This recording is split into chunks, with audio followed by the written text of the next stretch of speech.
আসসালামু আলাইকুম, স্বাগতম নিউজ 71 সংবাদে। আমি মোহাম্মদ সাদিকুর রহমান। আজকের সব আন্তর্জাতিক খবর নিয়ে হাজির হয়েছি। শুরুতেই জানিয়ে দিব সংবাদ শিরোনাম, তারপর বিস্তারিত। 4 দিনে মার্কিন ইসরায়েলি বাহিনীর ৩৫টি ড্রোন ধ্বংস করেছে ইরান।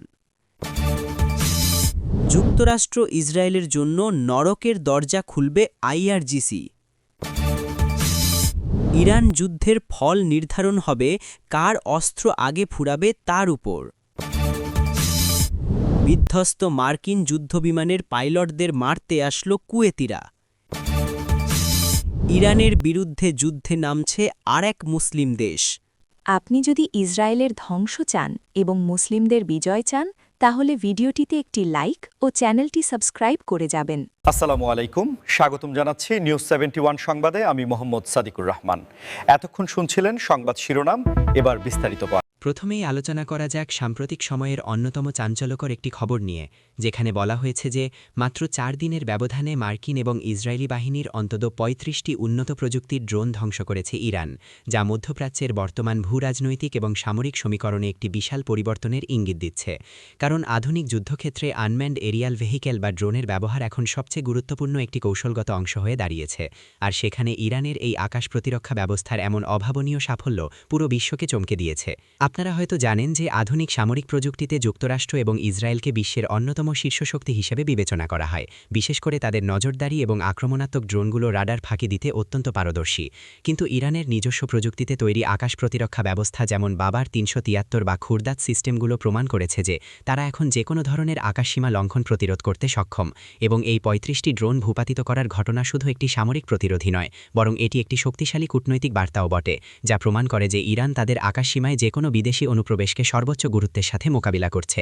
এই ধরনের ইলেকট্রনিক ওয়ারফেয়ার বা সাইবার জ্যামিং প্রযুক্তির সাহায্যে ড্রোন ভূপাতিত করার বিষয়টি অত্যন্ত জটিল একটি প্রক্রিয়া, যেখানে রাডার সিগন্যাল ট্র্যাক করা থেকে শুরু করে ড্রোনের কন্ট্রোল সিস্টেম হ্যাক করা বা মিসাইল দিয়ে তা ধ্বংস করা পর্যন্ত প্রতিটি ধাপে চরম নিখুঁত হিসাব নিকাশের প্রয়োজন হয়। আর ইরান ঠিক এই জায়গাটিতেই তাদের সক্ষমতা প্রদর্শন করেছে, যা পশ্চিমা সামরিক বিশ্লেষকদেরও নতুন করে ভাবতে বাধ্য করছে। এই পুরো ঘটনাটি আন্তর্জাতিক অস্ত্রবাজার এবং প্রতিরক্ষা কৌশলগুলোর ক্ষেত্রেও একটি বড় ধরনের প্রভাব ফেলবে বলে বিশেষজ্ঞরা মনে করছেন। কারণ ড্রোন তৈরি করা যেমন ব্যয়বহুল, তেমনি সেগুলো হারিয়ে গেলে যে প্রযুক্তিগত এবং বুদ্ধিবৃত্তিক তথ্যের ক্ষতি হয় তা অপূরণীয়। তাই আগামী দিনগুলোতে এই অঞ্চলে নজরদারি চালানোর ক্ষেত্রে যুক্তরাষ্ট্র এবং ইসরায়েলকে তাদের কৌশলগত ব্লুপ্রিন্ট হয়তো পুরোপুরি পরিবর্তন করতে হবে। প্রিয় দর্শক, আপনারা যারা প্রতিনিয়ত আমাদের এই চ্যানেলের মাধ্যমে আন্তর্জাতিক রাজনীতির এমন গভীর বিশ্লেষণমূলক খবরগুলো দেখতে পছন্দ করেন, তারা অবশ্যই ভিডিওটিতে একটি লাইক দিয়ে আমাদের উৎসাহিত করবেন এবং চ্যানেলটি সাবস্ক্রাইব করে বেল আইকনটি চেপে রাখবেন, যাতে পরবর্তী কোনো গুরুত্বপূর্ণ আপডেট আপনাদের মিস না হয়। এবার আসা যাক আমাদের পরবর্তী গুরুত্বপূর্ণ খবরে, যেখানে ইসলামিক রেভলিউশনারি গার্ড কোর বা আইআরজিসি যুক্তরাষ্ট্র এবং ইসরায়েলের উদ্দেশ্যে একটি অত্যন্ত কড়া এবং আলংকারিক বার্তা দিয়েছে, যেখানে বলা হয়েছে যে তাদের জন্য নরকের দরজা খুলবে, যা মূলত সামরিক এবং কূটনৈতিক ভাষায় একটি চরম প্রতিরোধমূলক বা ডিটারেন্ট স্ট্র্যাটেজির অংশ হিসেবে বিবেচনা করা যায়।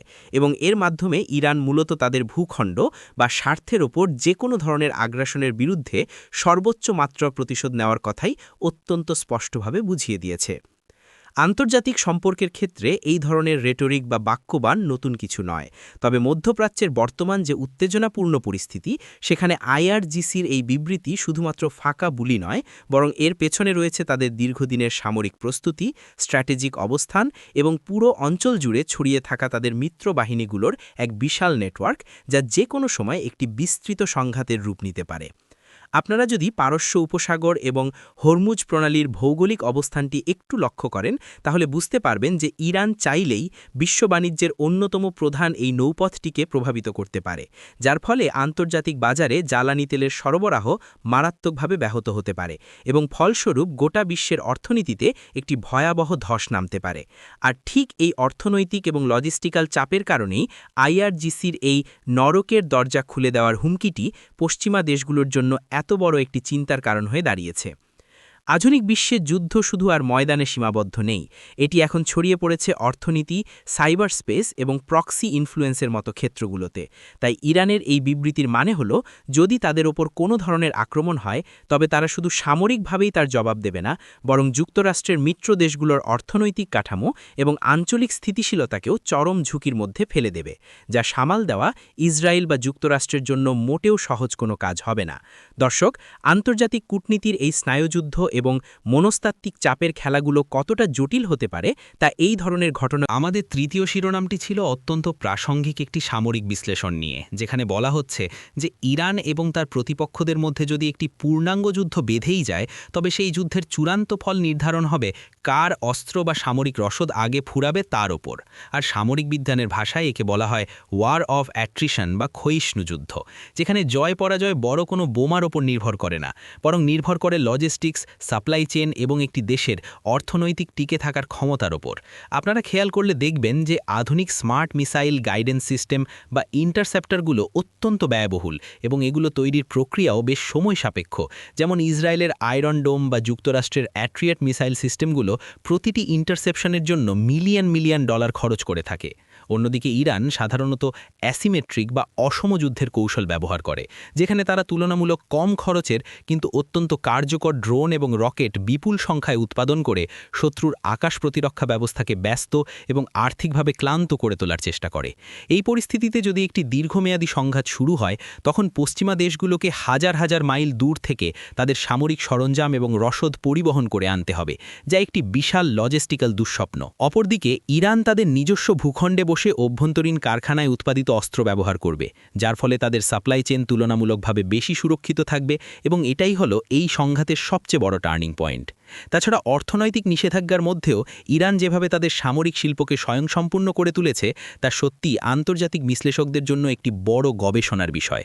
কারণ একটি যুদ্ধ চালিয়ে নেওয়ার জন্য শুধু অস্ত্র থাকলেই হয় না, বরং সেই অস্ত্রটি নিরবিচ্ছিন্নভাবে যুদ্ধক্ষেত্রে পৌঁছে দেওয়ার মতো একটি শক্তিশালী এবং সুরক্ষিত পরিবহন ব্যবস্থাও থাকতে হয়, যা নির্ভর করে দেশের অভ্যন্তরীণ স্থিতিশীলতা এবং শিল্প সক্ষমতার উপর। প্রিয় দর্শক, আপনারা কি মনে করেন যে আধুনিক প্রযুক্তিগত উৎকর্ষতার কাছে এই ধরনের দীর্ঘমেয়াদী লজিস্টিক্যাল সাপোর্ট শেষ পর্যন্ত টিকতে পারবে, নাকি বিপুল সংখ্যক সাধারণ অস্ত্রের কাছে দামি প্রযুক্তিকে হার মানতে হবে? আপনাদের মূল্যবান মতামত আমাদের কমেন্ট সেকশনে লিখতে একদম দ্বিধা করবেন না। এবং ভিডিওর এই পর্যায়ে এসে যদি আপনাদের আলোচনাটি তথ্যবহুল মনে হয়ে থাকে, তবে চ্যানেলটি সাবস্ক্রাইব করে আমাদের এই ছোট্ট পরিবারের একজন নিয়মিত সদস্য হয়ে যাওয়ার অনুরোধ রইল। চতুর্থ যে বিষয়টি নিয়ে আমরা এখন কথা বলবো, তা হলো একটি অত্যন্ত স্পর্শকাতর এবং অপ্রত্যাশিত ঘটনা, যেখানে বলা হয়েছে যে একটি বিধ্বস্ত মার্কিন যুদ্ধবিমানের পাইলটদের মারতে বা আক্রমণ করতে তেড়ে এসেছিল স্থানীয় কুইতিরা, যা মূলত ওই অঞ্চলে পশ্চিমা সামরিক উপস্থিতির কারণে সাধারণ মানুষের মধ্যে তৈরি হওয়া গভীর পুঞ্জীভূত ক্ষোভ এবং অ্যান্টি ওয়েস্টার্ন সেন্টিমেন্টেরই একটি চরম বহিঃপ্রকাশ হিসেবে দেখা হচ্ছে। আপনারা জানেন যে উপসাগরীয় দেশগুলোতে যুক্তরাষ্ট্রের বেশ কয়েকটি বড় সামরিক ঘাঁটি রয়েছে, যা মূলত আঞ্চলিক নিরাপত্তা এবং কৌশলগত কারণে স্থাপন করা হয়েছে। কিন্তু এই বিদেশি বাহিনীর উপস্থিতি অনেক সময় স্থানীয় আরব জনগণের মধ্যে একটি মনস্তাত্ত্বিক দূরত্বের সৃষ্টি করে, বিশেষ করে যখন পার্শ্ববর্তী দেশগুলোতে সংঘাত বা যুদ্ধের কারণে সাধারণ বেসামরিক মানুষের প্রাণহানির মতো ঘটনা ঘটে। তখন সেই ক্ষোভের আগুন গিয়ে পড়ে তাদের দেশেই অবস্থান করা বিদেশি সামরিক বাহিনীর উপর। এই নির্দিষ্ট ঘটনাটিতে যখন একটি মার্কিন যুদ্ধবিমান যান্ত্রিক ত্রুটি বা অন্য কোনো কারণে কুয়েতের মাটিতে বিধ্বস্ত হয়, তখন আন্তর্জাতিক প্রোটোকল অনুযায়ী সেখানে একটি emergency search and rescue operation চালানোর কথা। কিন্তু পাইলটরা যখন প্যারাশুটের মাধ্যমে মাটিতে অবতরণ করেন, তখন স্থানীয় সাধারণ মানুষ তাদের সাহায্য করার পরিবর্তে অত্যন্ত ক্ষুব্ধ হয়ে তাদের দিকে তেড়ে আসে, যা পরিস্থিতিকে মারাত্মকভাবে জটিল করে তোলে এবং একটি বড় ধরনের কূটনৈতিক সংকটের জন্ম দেওয়ার উপক্রম হয়। এই ধরনের পরিস্থিতি সামাল দেওয়া একটি হোস্ট কান্ট্রি বা আয়োজক দেশের জন্য অত্যন্ত চ্যালেঞ্জিং, কারণ একদিকে তাদের বিদেশি মিত্রদের নিরাপত্তা নিশ্চিত করতে হয়, অন্যদিকে নিজেদের দেশের সাধারণ নাগরিকদের আবেগ এবং ক্ষোভকেও প্রশমিত করতে হয়।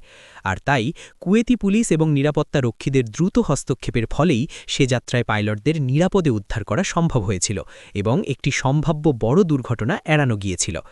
এই ঘটনাটি আমাদের চোখে আঙুল দিয়ে দেখিয়ে দেয় যে শুধুমাত্র সরকারি পর্যায়ে ভালো কূটনৈতিক সম্পর্ক থাকলেই হয় না, বরং সাধারণ জনগণের পালস বা তাদের মানসিকতা বোঝাটাও সমানভাবে জরুরি। কারণ ভূরাজনৈতিক উত্তেজনার সময় এই সাধারণ মানুষই যে কোনো ছোট ঘটনাকে কেন্দ্র করে বড় ধরনের অস্থিতিশীলতা তৈরি করতে পারে। দর্শক, মধ্যপ্রাচ্যের মতো একটি সংবেদনশীল অঞ্চলে বিদেশি সামরিক ঘাঁটিগুলোর উপস্থিতি কি আসলেই সেখানকার স্থিতিশীলতা বজায় রাখছে, নাকি এটি উল্টো সাধারণ মানুষের মধ্যে ক্ষোভ তৈরি করে নতুন কোনো সংকটের জন্ম দিচ্ছে? এই বিষয়ে আপনাদের চিন্তাগুলো কমেন্ট করে আমাদের জানাতে পারেন।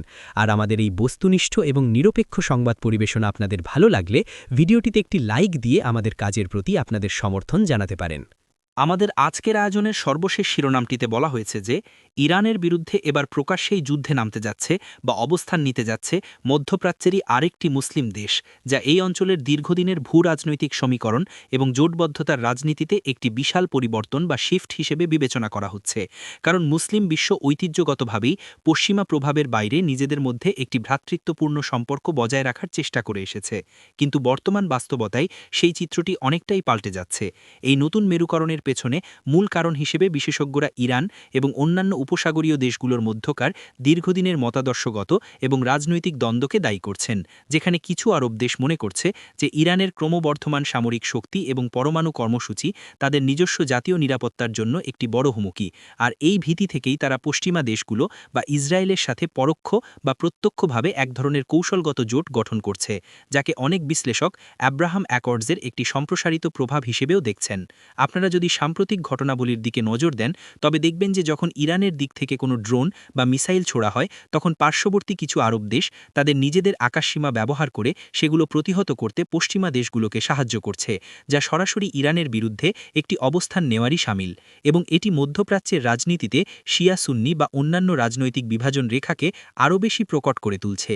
এই ধরনের আঞ্চলিক বিভক্তি আন্তর্জাতিক পরাশক্তিগুলোর জন্য এই অঞ্চলে তাদের প্রভাব বিস্তার করাকে আরও সহজ করে দেয়, কারণ যখন একটি অঞ্চলের দেশগুলো নিজেদের মধ্যেই দ্বন্দ্বে লিপ্ত থাকে, তখন তারা স্বভাবতই বাইরের সামরিক এবং রাজনৈতিক সাহায্যের উপর নির্ভরশীল হয়ে পড়ে, যা আখেরে পুরো মধ্যপ্রাচ্যের শান্তি ও স্থিতিশীলতার জন্য একটি অশনি সংকেত। দর্শক, একটি মুসলিম দেশের বিরুদ্ধে আরেকটি মুসলিম দেশের এই কৌশলগত অবস্থান নেওয়াটা কি নিছকই জাতীয় নিরাপত্তার স্বার্থে, নাকি এর পেছনে বৈশ্বিক পরাশক্তিগুলোর বড় কোনো ভূরাজনৈতিক চাল রয়েছে বলে আপনারা মনে করেন? আপনাদের মূল্যবান বিশ্লেষণগুলো আমাদের কমেন্ট বক্সে তুলে ধরতে পারেন। আজকের মতো আমাদের সংবাদ বিশ্লেষণ পর্ব এখানেই শেষ করছি। এতক্ষণ ধৈর্য ধরে আমাদের সাথে থাকার জন্য আপনাদের সবাইকে অসংখ্য ধন্যবাদ। আমাদের এই সম্পূর্ণ তথ্য নির্ভর এবং অ্যানালিটিক্যাল কাজগুলো যদি আপনাদের পছন্দ হয়ে থাকে, তবে অবশ্যই চ্যানেলটি সাবস্ক্রাইব করবেন, ভিডিওটি শেয়ার করবেন এবং বেল বাটনটি অন করে রাখবেন। সবাই ভালো থাকবেন, সুস্থ থাকবেন এবং বিশ্ব রাজনীতির সর্বশেষ খবরের সাথে যুক্ত থাকতে আমাদের সাথেই থাকবেন। দেখা হবে আগামী ভিডিওতে নতুন কোনো গুরুত্বপূর্ণ বিশ্লেষণ নিয়ে।